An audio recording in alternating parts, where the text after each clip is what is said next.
జనాల కోసం వచ్చామన్నా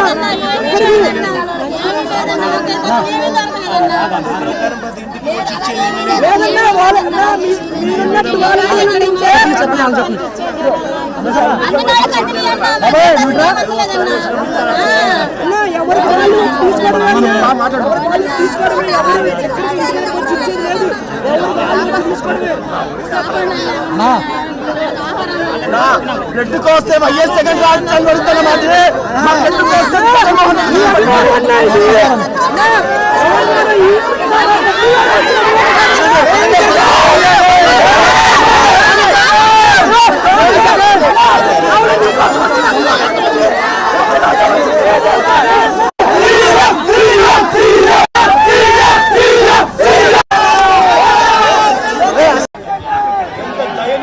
పరిస్థితి ఇక్కడ ఉంది అని అంటే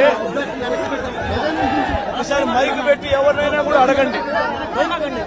నిజంగా ఎంత దారుణమైన పరిస్థితి అంటే ఇక్కడ నుంచి మనుషులు వస్తా ఉన్నారు. ఇళ్లలో నుంచి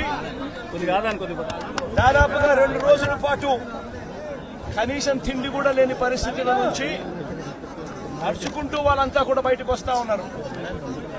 ఓట్లు ఏమైనా ఏంటంటే చాలని ఓట్లు, ఆ ఓట్లు కూడా ఎక్కించుకునే పరిస్థితులు,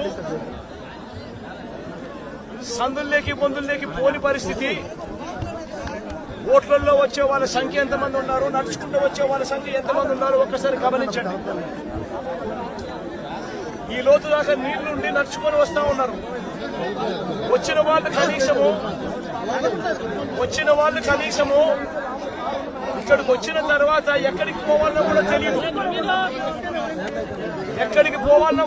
ఇక్కడికి వచ్చిన వాళ్ళకు కనీసం రిలీఫ్ క్యాంపులు కూడా లేవు. రిలీఫ్ క్యాంపులకు వీళ్ళని తీసుకుని వెళ్లే కార్యక్రమము లేదు, వీళ్ళకి చెప్పింది లేదు, చేసేది లేదు.